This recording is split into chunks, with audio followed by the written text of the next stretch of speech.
Selamat pagi semuanya, kita lanjutkan materi trigonometri analitik matematika peminatan. Kali ini kita akan membahas rumus sudut rangkap. Materi pada video kali ini saya ambilkan dari sumber buku Pak Sukino, penerbit Erlangga, juga Bapak Husein Tampomas dari penerbit Erlangga juga. Sudut rangkap artinya sudut dua kalinya. Nah, di sini berarti sudutnya dikalikan 2, sudutnya dikalikan 2, sudutnya dikalikan 2. Ada 3 rumus dasar, sinus, kosinus, dan tangen. Khusus untuk kosinus 2 alfa, ini ada 3 rumus, bisa pakai yang atas, tengah, atau yang bawah. Ketiganya sama-sama benar. Pada video kali ini nanti akan dibuktikan bagaimana memperoleh rumus ini. Cos 2 alfa sama dengan 2 cos kuadrat alfa yang dikurangi 1. Dari rumus sudut rangkap, biasanya dikembangkan menjadi rumus sudut paruh. Paruh dari kata-kata separuh atau separuhnya, ya, atau setengah kalinya. Jadi sudutnya ini kita kalikan dengan setengah atau bisa dibagi 2 juga bisa. Ya. Jadi ada sin setengah alfa, cos setengah alfa, tan setengah alfa. Untuk tan setengah alfa ada 3 rumus, pilih salah satu, ketiganya sama-sama benar. Pada rumus sin setengah alfa, cos setengah alfa, dan tan setengah alfa yang bentuknya akar, di sini ada tanda plus minus. Masing-masing ada tanda plus minus. Nah, tanda plus minus ini tergantung pada letak posisi sudut setengah alfa pada kuadran, salah satu kuadran. Ya. Jadi berdasarkan sifat positif dan negatif sinus dan kosinus. Contoh, misalnya pada sinus itu bertanda positif atau nilainya positif apabila berada di kuadran 1 atau kedua. Jadi kalau sudut setengah alfa ini besarnya berada pada kuadran 1 atau 2, maka tanda ini akan berubah jadi positif. Akan tetapi kalau setengah alfa ini besar sudutnya berada di kuadran 3 atau 4, di mana nilai sinusnya adalah negatif di kuadran 3 dan 4, maka tanda di sini akan berubah jadi minus. Demikian juga untuk kosinus. Kosinus akan positif apabila di kuadran 1 atau kuadran 4. Sehingga kalau sudut setengah alfa ini berada di kuadran 1 atau kuadran yang keempat, maka tanda di sini adalah positif. Sebaliknya, apabila kuadran 2 atau 3, maka tanda ini akan berubah jadi negatif. Demikian juga untuk yang tangan. Dari sudut rangkap bisa juga dikembangkan menjadi rumus 3 kali sudut, rumus 4 kali sudut, ataupun rumus 5 kali sudut. Untuk rumus 3 kali sudut, ini ada 3 rumus dasar ya, sin 3 alfa, cos 3 alfa, dan tan 3 alfa. Pada video kali ini nanti akan dibuktikan bagaimana memperoleh rumus sin 3 alfa. Untuk rumus 4 kali sudut, ada 3 rumus dasar. Kemudian bisa juga dikembangkan untuk rumus 5 kali sudut, yaitu sin 5 alfa, cos 5 alfa, dan tan 5 alfa. Oke. Kita ke contoh soal yang pertama. Buktikan bahwa cos 2 alfa sama dengan 2 cos kuadrat alfa yang dikurangi 1. Tulis ruas kiri cos 2 alfa, sementara ruas kanan saya misalkan sebagai garis finish. Jadi bagaimana kita menggiring ruas kiri ke garis finish tersebut melalui langkah-langkah matematik yang bisa dipertanggungjawabkan. Langkah pertama adalah aljabar biasa, 2 alfa dijadikan penjumlahan alfa yang ditambah alfa. Nah, dari sini terlihat ada jumlah sudut untuk yang kosinus. Rumusnya jumlah sudut untuk yang kosinus adalah cos min sin. Substitusi aja, alfanya ini kebetulan sama ya sudutnya ya. Jadi cos alfa min sin alfa. Kemudian sederhanakan menjadi cos kuadrat alfa dikurangi sin kuadrat alfa. Nah, sampai sini kita harus selalu melihat garis finish. Di garis finish, fungsi trigonometri yang ada hanyalah kosinus. Nah, di sini sinus harus kita ubah menjadi kosinus dengan menggunakan identitas trigonometri ini ya. Jadi sin kuadrat alfa diubah menjadi 1 min cos kuadrat alfa. Nah, setelah kurung dibuka, disederhanakan, suku yang sama dijumlahkan menghasilkan 2 cos kuadrat alfa min 1. Terbukti. Buktikan bahwa sin 3 alfa sama dengan 3 sin alfa min 4 kali sin pangkat 3 alfa. Oke. garis finishnya kita taruh di sini. Langkah pertama adalah 3 alfa diubah menjadi 2 alfa yang ditambah alfa. Kita melihat di sini ada jumlah sudut ya. Ada jumlah sudut. Ada jumlah sudut, jadi 3 alfa ditambah 3 alfa didapat dari 2 alfa tambah alfa. Di sini ada jumlah sudut untuk yang sinus. Kita punya rumus jumlah sudut yang sinus adalah sin cos plus kosin. Masukkan aja sin cos plus kosin. Nah, dari sini ada rumus sudut rangkap nih. 2 alfa cos sin 2 alfa sama cos 2 alfa. Gunakan rumus sin 2 alfa dan cos 2 alfa. Untuk yang cos 2 alfa, dari 3 rumus pilihan, kita memilih rumus yang ini yang kita pakai ya. Rumus 1 min 2 sin kuadrat alfa. Karena apa? Karena di garis finish fungsi trigonometri yang terlihat hanya ada sin, cosnya tidak ada. Jadi bagaimana caranya memunculkan sin yang ada di sini? Jadi cos 2 alfa harus kita ubah ke dalam rumus yang ada sinnya, jangan ada yang ada cosnya ya. Tapi sementara sin 2 alfa hanya ada satu pilihan rumus ya. Jadi sin 2 alfa hanya ada 2 sin alfa cos alfa. Kemudian masing-masing suku kita sederhanakan. Suku yang pertama didapat 2 sin alfa kali cos kuadrat alfa. Sementara yang ini kita kalikan, distribusikan masuk ya. Akan menghasilkan sin alfa min 2 sin pangkat 3 alfa. Kemudian seperti tadi ya. Jadi di sini muncul cos kuadrat alfa yang harus kita ubah dalam sin. Karena garis finish kita melibatkan sin saja, nggak ada cosnya.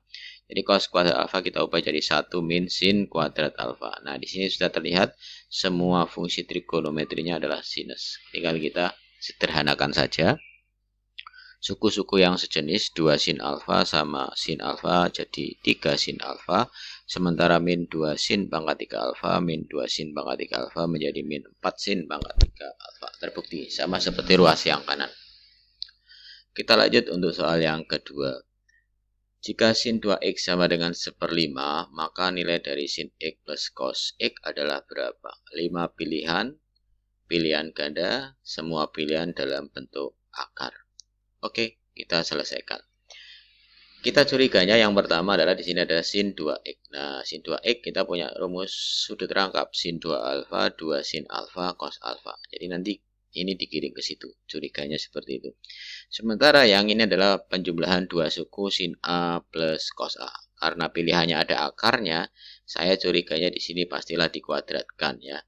Jadi nanti kuadrat sempurna, rumus SMP ini ya, A plus B kuadrat adalah A kuadrat plus 2AB plus B kuadrat. Harapannya bentuk 2AB ini identik dengan 2 sin alfa cos alfa, yang tidak lain adalah sin 2 alfa. Sekarang kita lihat. Oke, langkah pertama adalah kita kuadratkan pakai kuadrat sempurna suku sin x plus 2x. Dikuadratkan akan menghasilkan sin kuadrat x plus 2 sin x cos x plus cos kuadrat x. Untuk yang suku sin kuadrat x plus cos kuadrat x, gunakan identitas trigonometri, hasilnya adalah 1. Kemudian untuk yang suku yang tengah, 2 sin x cos x, kita ganti dengan sin 2x. Nah, sin 2x oleh soal sudah ada hasilnya yaitu 1/5. Jumlahkan 1 plus 1/5 menghasilkan 6/5. Nah, kita butuhkan hanya sin x plus cos x saja, bukan kuadratnya. Oleh karena itu, sin x plus cos x adalah plus minus akar 6/5. Jawabannya adalah B. Soal yang ketiga. Diberikan sin alfa adalah min 12/13 dengan A di kuadran 3. Hitunglah nilai dari cos A per 2. Nah, di sini ada cos A per 2. Sudut A yang dibagi 2 atau sudut paruh atau sudut setengah A juga bisa. Nah, oleh karena itu, langkah pertama kita harus membaca dari ini dulu. A berada di kuadran ketiga. Karena A di kuadran ketiga, ingat tadi ya, semua sindikat tangannya kosong. Kata yang ketiga adalah tangan. Jadi kuadran ketiga hanya tangan yang positif. Sementara sin dan cos negatif. Ini cocok sesuai soal, sinnya sudah negatif. Dan nanti kita perlu cos. Cos harus negatif. Nah, ini kita perlu cos negatif. Harus negatif. Dari mana kita dapatkan? Tentu saja dari informasi ini ya. Sinus adalah depan per miring, buat segitiga siku-sikunya, sisi depan panjangnya 12, sisi miring panjangnya 13, sisi samping gunakan Pitagoras didapat 5. kita perlu informasi cosinus A. Kenapa? Karena untuk mendapatkan cos A per 2 atau cos setengah A, ada informasi harus mendapatkan nilai cos A.